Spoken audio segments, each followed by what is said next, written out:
Right guys, welcome back to the channel. Bit of a bigger job today, something I've been putting off, but engine needs to come out. We don't need to, wants to come out. We've got a fair few bits to do, which will just make it a lot easier with no engine, with the engine out, sorry. First of all, gearbox has got to come off because we're going to do the single mass flywheel and clutch. Then the cam belt, that's all jammed up against the chassis leg down here. Then the downpipe, which as you can see, not a lot of room to do a great deal here, and it's not much better from the bottom either because of the subframe.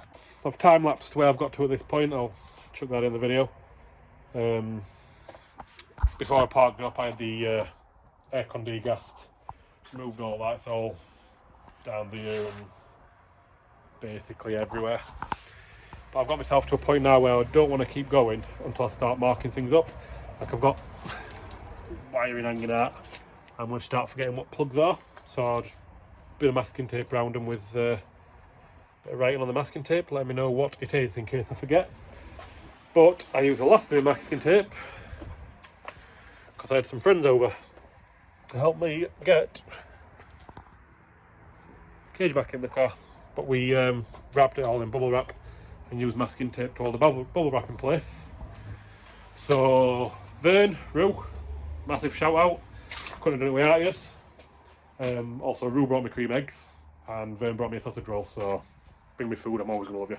Got ourselves to a good place now where we're probably going to wrap up for the night, and then tomorrow we'll pick up some masking tape, start marking the wiring up. Need to take the shafts out, pull the wiring out, exhaust disconnected, this hose needs disconnecting. Yeah, and it's just engine mounts, so I need to get me under an engine crane.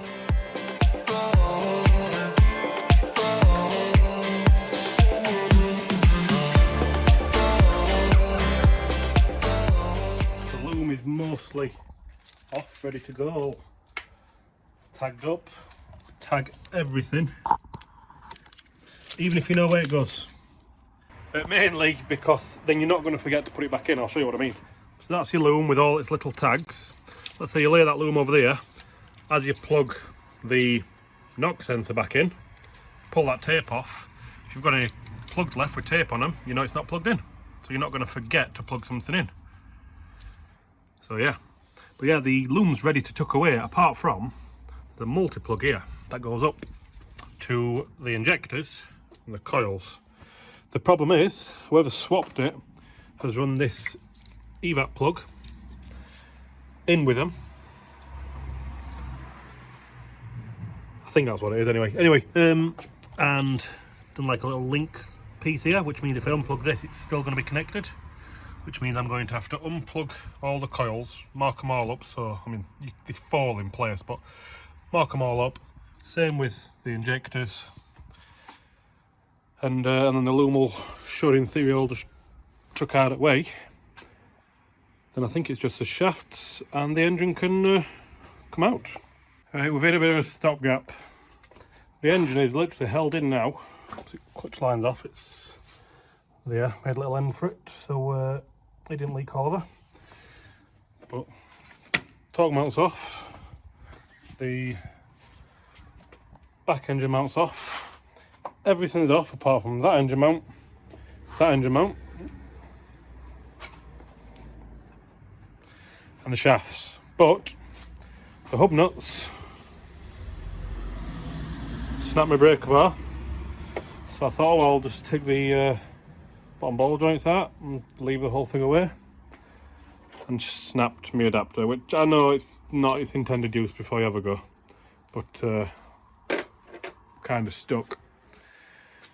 So I've got some mates on the way with a big rattle gun to try and get hub nuts out.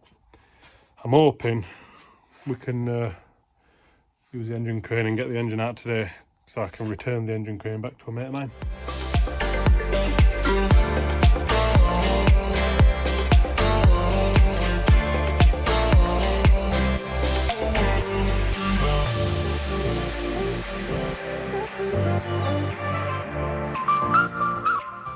this out. As you can see, the downpipe, this bolt is a bit of a pig to get to from there. It's literally down here. It's not, you can't get a socket on it because it's too close to the downpipe. And you can't get a spanner in it because the firewall sits about here. So you've literally got no room, which is why they always say chuck your downpipe on before you put your engine in. Right then, so what's the plan? First of all, remove this bodged up bit of heat shield, which we just sort of jammed in there with tiger seal or whatever it is and whatever else holding it in. So we've bin that. That's the aircon pipes, which obviously normally behind there. So we can get rid of them properly, not instead of just cutting them off like some do. We'll give all this a nice clean up and we'll get rid of this heat shield because I've bought one of those which bolts in nicely there, obviously further back. We'll remove this so we can get the torque mount out because we no longer need it with the Vibratechnics engine mount. May as well give it all a nice clean up because it's a bit manky. Also, this thing is I think it's something to do with the evap from the fuel tank. Obviously I can physically remove it, cut the pipe and put it further back or whatever and let it vent to atmosphere. But is it going to throw a code? Or does it need relocating out of the way somewhere? The next step, we'll get all this off, get all that out and start having a tidy up. First thing you need to do to get this, if you've never removed one, is literally pop these caps off, undo that, get your wipers off. Little plastic clip there, little plastic clip there, and the entire thing should just pull out. Also, something to note, get into a habit of doing this. Front bumper bolts, shock bolts, wishbone bolts, bagging them up, because what I've ended up with is this. A magnet tray full of random bolts and stuff. Like I know they're for the bottom of the downpipe, the one that's on it. But these are like trim ones and I can't for the life of me remember where they come from. I think they're headlight bolts. Thinking about it, they are. But like the stuff in there I don't need anymore. And stuff I do, and I don't know what's what. I'll remember when it comes to putting it together, but it just helps keep things organised. So get into a habit, get some little bags, actually just bagger them offline for cheap. Get yourself a Sharpie, write on the bag what it is, then you can chuck your bolts and stuff in. Like I'm going to have this one in with them 2 nuts, them 2 caps. That's all it's going to have in it, but at least they're separate, they're not mixed in with everything else.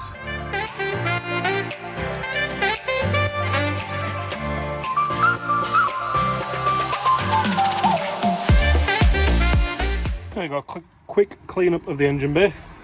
It's not a major clean, not getting rid of every single bit of dirt, but it is a lot better than it was. So this was all covered in grease from when the CV boot went as well, so that's all clean and lovely.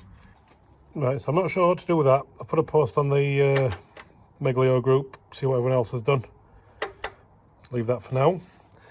We're kind of stuck as well because, I need to put that back on actually. The clutch line I've ordered only goes to there and leaves the damper in. So I've ordered the wrong bloody clutch line. I'll order a new one, either to remove the clutch damper or I might just order the full. Mind you, that's an hard line. So it just needs to go to there really. Going to the board. The heat management we've got sorted here. The re-gasket, we're waiting on a couple of gaskets. But a few exhaust components and a few gaskets, sorry. So stuck there. I could do the fuel pump to be fair. That is something we can start. That's a 2-minute job.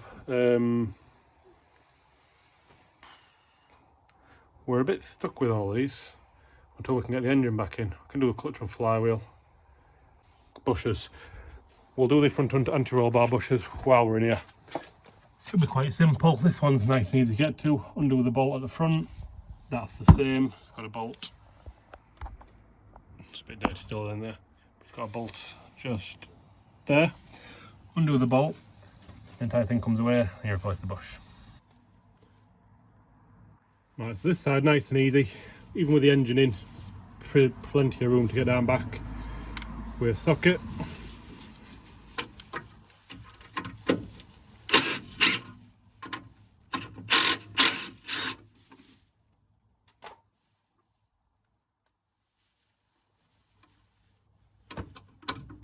One side. The other side, not so great. It's about there behind it, so you can't get good on it while the steering rack's in place. So that one's undone. This one, you can get to the head of the bolt through there, but obviously when it comes up, it goes behind there. Can't get to it from there. Can't get to it from there. So the front of the rack's already loose. The front of the subframe's already loose. So what we're going to do, undo the steering rack, undo the bolt for the subframe, and just try and drop it down to get a bit of access. Right, subframe is out. I didn't want to take it out, but that bolt come out easily. That bolt's just spinning and spinning and spinning, and the riv nut that the bolt goes through, it's just not tight, it's just spinning. So needs must and all that. We'll pull it out, get that bolt undone with some grips hopefully through the side, and go from there. As usual, driver's garage's patience is wearing thin, so we're going to cut it off.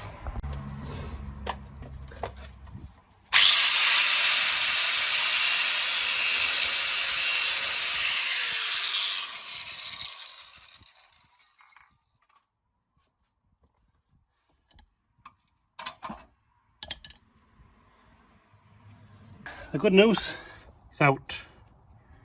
The bad news is it's supposed to have a little riv nut in it, like that. Obviously, cut the head off, braid it through with an hammer, broke the riv nut. Then I've had to drill the top of the riv nut out. Need to replace that with another whatever that is, M8 riv nut, which I don't think I've got. There it is, it's welded up. It's not the best because welding dissimilar metals weren't as clean as I'd like, but it's solid. That's the factory bolt from the other side, fresh bolt on that side. So we can get the anti-roll bar bushes in, and then hopefully get the subframe back in without damaging or breaking anything else. There's the bushes. The Clios do have 3 different sizes. These are 20mm for the base spec anti-roll bar. They do a 20.5 for the 197 cups and a 21, which I think there's 200 cups, but double check what you've got, double check that. This is a part number for the 20mm. I believe it's just the last couple of digits that changes for the bigger ones. They are marked front, which obviously goes to the front. You get your anti-roll bar.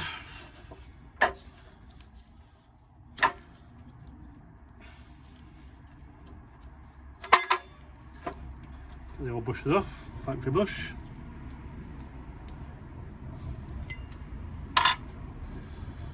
It's clean.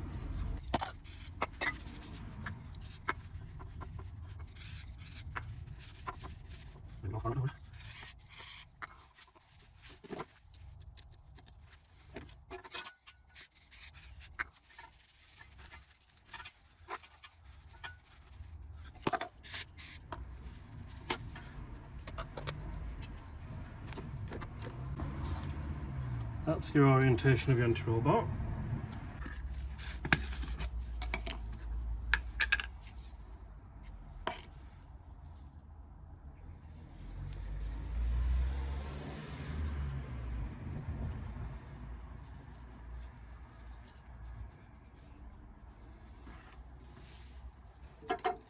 And you're slitting it, which just peel that away.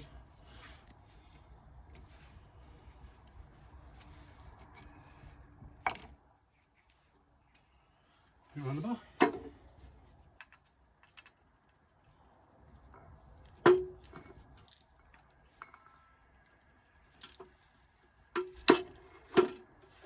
Pull it back in its slot. Like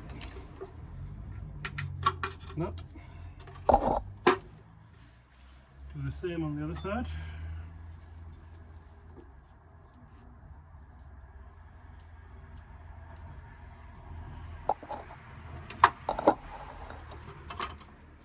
And we bolt.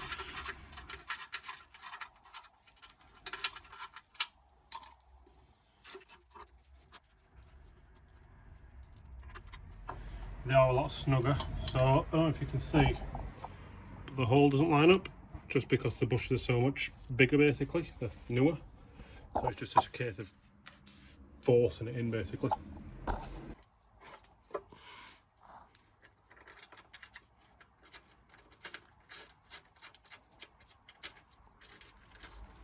That side's roughly in.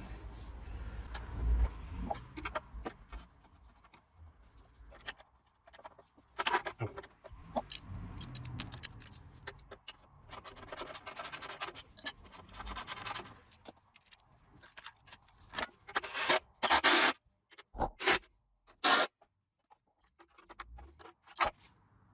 Done.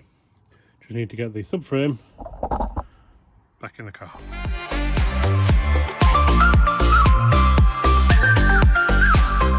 Right, we're back in. It's all in, it's all tight, all torqued up. The control bar's still loose. That's drop links on. Right, so this video has been a bit all over the place. Obviously we've pulled the engine out, we've stripped a few bits back and got it ready for the next stage of mods.